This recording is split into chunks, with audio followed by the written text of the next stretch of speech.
2025년 3월 23일 이달의 넷째 주가 되겠습니다. 오늘은 요한 1서 4장 1절부터 21절 말씀을 본문으로 삼아서 참 사랑은 보이는 것입니다. 참 사랑은 보이는 것입니다. 이런 제목으로 하나님의 말씀을 오늘도 선포하기 원합니다. 신약성경 391쪽이 되겠습니다.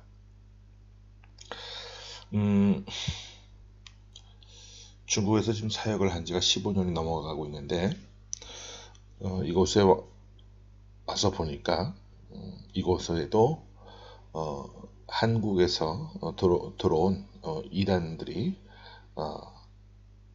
많이 보여지고 있고 또 그들에게 포섭이 되어서 또 그것이 마치 진리인 양 신앙생활을 한다는 그런 사람들을 만나게 되기도 합니다. 몇 번이고 만나서 설득을 하고 권면을 해보지만 전혀 들을 자세도 안 돼 있고 오히려 협박을 하는 그런 모습들을 보게 되는데요. 자, 왜 그들이 그런 모습을 보여지는지 성경을 전체적으로 총체적으로 읽고 분석하는 것이 아니라 어떠한 선별적인 선택을 통해서 자신들만의 교리를 만들고 그것을 또 합리화하다 보니까 다른 그 성경의 말씀들을 인정을 못하는 것이죠. 이단을 의미하는 영어 단어가 헤레시라고 하는 단어인데요. 이 단어는 헬라어인 하이레시스라고 하는 말에서 나왔습니다. 자, 이 하이레시스의 본래 의미는 선별적인 선택이라는 뜻인데 어떤 판단을 하기 위해서 우리가 처음부터 끝까지 자세히 살펴보고 미루어 보면서 종합적으로 판단해야 하잖아요. 그런데도 불구하고 한두 가지 마음에 드는 것만 쏙 빼내어서 판단하는 그것이 이단들의 특징이다 그 말입니다. 실제적으로 이단들이 이렇게 판단하고 결정을 하죠. 성경도 이런 식으로 읽고 교육을 합니다. 창세기부터 요한계시록까지 전체적인 성경 말씀들을 또 관통하고 구속사적인 그런 측면에서도 성경을 바라봐야 되는데 종말론 이단자들은 그렇지 않아요. 특별히 요한계시록을 집중적으로 살피고 가르칩니다. 요한계시록도 우리가 창세기부터 흘러오는 복음의 흐름 가운데서 바라봐야 하는데 그들은 계시록 하나만 선택해서 그것만 집중적으로 파고듭니다. 그러다 보니까 과도하고 무리한 해석을 해서 자신들만의 교리를 합리화하는데 이게 바로 이단의 특징이죠. 예수님께서 부활 승천하시고 난 후에 사도 요한이 목회를 하던 시절에도 이단들이 있었습니다. 그 가운데 가장 세력이 왕성했던 이단이 누구였느냐면 바로 영지주의자들이었어요. 많이 들어보셨을 겁니다. 영지주의자들. 이 사람들은 사람을 바라볼 때 관점이 참 독특했습니다. 하나님께서 우리 사람을 창조하실 때는 육체와 영혼을 조화롭게 창조하셨잖아요. 흙으로 사람을 만드시고 코에 생기를 불어넣어 주셔서 생명이 되게 하셨습니다. 그러므로 사람은 영혼과 육체가 조화를 이룰 때 비로소 산 사람이다라고 말할 수 있습니다. 그런데 영지주의자들은 무엇을 주장하느냐? 육체는 부정한 것이기 때문에 육체를 부정해요. 그리고 영혼만 소중하게 여깁니다. 그들은 이단의 특징, 이단의 뜻인 이 선별적인 선택이라고 하는 하이레시스, 즉 영혼만 선택한 것이죠. 이런 맥락에서 그들은 예수 그리스도께서 육체로 이 땅에 오신 것을 완전히 부정합니다. 사람의 육체가 추악하고 죄로 더러워졌기 때문에 하나님의 아들이 육체를 입고 이 땅에 오신 것, 이건 말도 안 되는 거짓이라고 주장을 해요. 우리가 성육신, 인카네이션이라고 하는데 예수 그리스도께서 인간의 몸을 입으시고 이 땅에 오신 것을 이 사람들은 부정합니다. 또 그들은 가현설이라고 하는 것을 주장을 해요. 뭐냐 하면 예수 그리스도께서 십자가에 달려 돌아가신 것은 그렇게 보였을 뿐이지 실제로 피를 흘리고 살이 찢기고 돌아가신 것은 절대 아니다라고 이야기합니다. 그런데 이런 말도 안 되는 주장이 그 당시에 세력을 얻기 시작했어요. 이단 중에서도 가장 왕성했고 수많은 사람들이 이 영지주의자들의 주장에 동조하게 됩니다.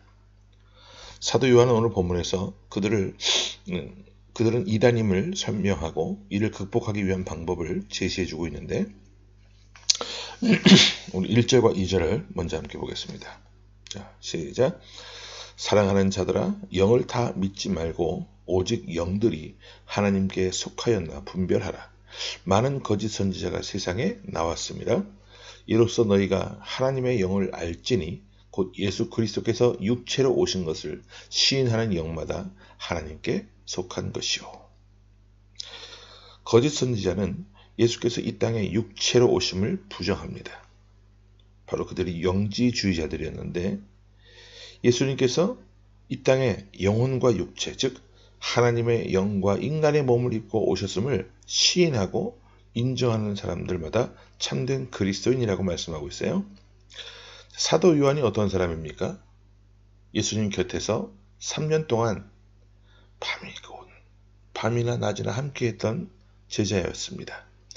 주님께서 배고파하신 것, 피곤해서 배 밑에서 잠에 드셨던 것, 죽은 나사로의 무덤 앞에서 눈물을 흘리셨던 것, 멸망당할 예루살렘 성을 바라보며 우셨던 것을 다 보았던 사람이에요. 또한 사도 요한은 예수님의 십자가 곁을 지켰던 제자이기도 하죠. 예수님께서 십자가상에서 육신의 어머니인 그 마리아를 사도 요한에게 부탁하셨잖아요. 그때 요한은 예수님께서 십자가에 달려서 피 흘리고 살과 몸이 찢겨나가는 것을 두 눈으로 똑똑히 목격을 했습니다. 그러므로 예수님께서 이 땅에 오셔서 인간의 몸을 입고 사셨고 돌아가신 것을 지금 요한은 확증하고 있는 것이죠. 이렇게 예수님께서 이 땅에 인간의 몸을 입고 오셨다라고 하는 것을 확인했기 때문에 그는 성도들에게 다음과 같은 모습으로 또 부탁을 하게 됩니다. 우리 이어서 7절과 8절 말씀을 한번 보겠습니다. 시작. 사랑하는 자들아, 우리가 서로 사랑하자. 사랑은 하나님께 속한 것이니 사랑하는 자마다 하나님으로부터 나서 하나님을 알고 8절 사랑하지 아니하는 자는 하나님을 알지 못하나니 이는 하나님은 사랑이십니다. 하나님을 지금 뭐라고 증거하고 있어요? 사랑이라고 증거합니다. 그런데 우리 하나님의 사랑은요, 영으로서만의 사랑만은 아니에요. 사랑은 마음만 전달하고 표현하는 게 아니에요. 육체가, 몸이 함께 따라주고 움직여줘야 비로소 참된 사랑이 되는 겁니다. 우리가 하나님을 사랑이라고 말할 수 있는 이유가 무엇이냐? 하나밖에 없는 아들 예수 그리스도, 독생자 그 예수 그리스도를 죄악에 빠진 그 인류를 구원하기 위해 보내셨다는 사실 때문에 그 모습을 인해서 우리는 하나님은 사랑이라고 말할 수 있는 것이죠. 계속해서 요한은 이렇게 이야기합니다. 10절 말씀 봅니다. 시작. 사랑은 여기 있으니 우리가 하나님을 사랑한 것이 아니요 하나님이 우리를 사랑하사 우리 죄를 속하기 위하여 화목제물로 그 아들을 보내셨습니다. 화목제물이 무엇입니까? 하나님과 죄인된 인간의 그 관계를 회복하기 위한 제물로서 아들을, 하나밖에 없는 외아들 예수 그리스도를 보내주신 거예요. 하나님은요, 말씀과 행동이 일치하는 분입니다. 보냄받은 예수님은 또 어떠셨어요? 이 땅에 오셔서 자신의 몸을 십자가상에서 온전히 찢기셨습니다. 십자가에서 창에 찔리고 못이 박히고 피가 흐르는, 그리고 온몸에 채찍을 맞으셨습니다. 예수님께서 우리를 사랑하신다라고 하는 것을 몸소 십자가에서 행함으로 증명해 주신 것이죠. 예수님이 우리를 사랑하신다는 것을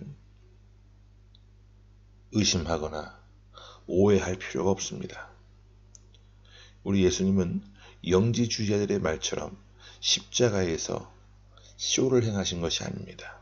사람들을 동원해서 돈을 주고 동원해서 사람들을 현혹시키기 위해 쇼를 하신 것이 아니라 그 말이에요.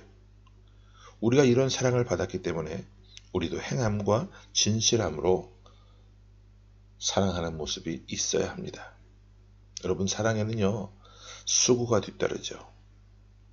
눈물이 필요할 때가 있고 물질이 필요할 때가 있고 우리의 전 존재를 드려야 할 때가 있습니다. 사도 요한은 우리가 해야 될 구체적인 행동 지침이 무엇인가에 대한 구체적인 이야기를 또 설명해 주는데 우리 20절과 21절 보고 정리합니다. 자, 시작. 누구든지 하나님을 사랑하노라 하고 그 형제를 미워하면 이는 거짓말하는 자니 보는 바 그 형제를 사랑하지 아니하는 자는 보지 못하는 바 하나님을 사랑할 수 없느니라. 우리가 이 계명을 주께 받았나니 하나님을 사랑하는 자는 또한 그 형제를 사랑할지니라.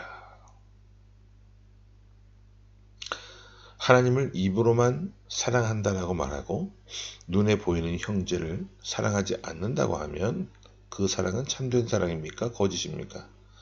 거짓된 것이죠. 여러분은 서로 사랑하신다고 할 때 어떻게 사랑하십니까? 백날 입으로만 사랑한다고 외치십니까? 행함으로 보여주시기 바랍니다. 예수님의 그 족보를 쭉 올라가 보면 다윗이 나오는데 다윗도 많은 흠이 있었지만 그의 전반적인 삶을 되돌아보면 행함이 있었던 사람이었습니다. 정적 사울이 죽고 난 후에 다윗은 사울의 후손들을 일일이 돌봐주었죠. 사울의 손자였던 무비보셋을 수소문을 해서 찾았고 그를 데려다가 왕의 식탁에서 자기가 밥 먹을 때 그 왕의 식탁이 얼마나 화려하겠습니까? 산의 진미에 정말 갖가지 희귀한 음식들이 올라오는데 그 식탁에 그 사울의 손자를 무비보셋을 늘 삼시세끼 함께 밥을 먹으면서 또 할아버지였던 사울이 가지고 있던 모든 재산을 그에게 돌려주었습니다. 신하들이 가만히 있었겠어요? 말렸죠. 입에 개거품을 물고 뜯어 말렸습니다. 사울 왕의 후손은 씨를 말려야 후환이 없다. 그런데 다윗은 어떻게 했어요? 반대로 사랑을 실천했죠. 우리는 어떠한 모습입니까? 사랑한다고 입으로만 말하지 말고 행동으로 실천해서 우리가 영지주의 이단자들처럼 말로만 그럴듯한 모습을 보여주고 진리가 아닌 것을 마치 진리인 양 의기양양하게 믿고 따르는 그런 삶이 아니라는 것을 보여줄 수 있는 삶이 되기를 바랍니다.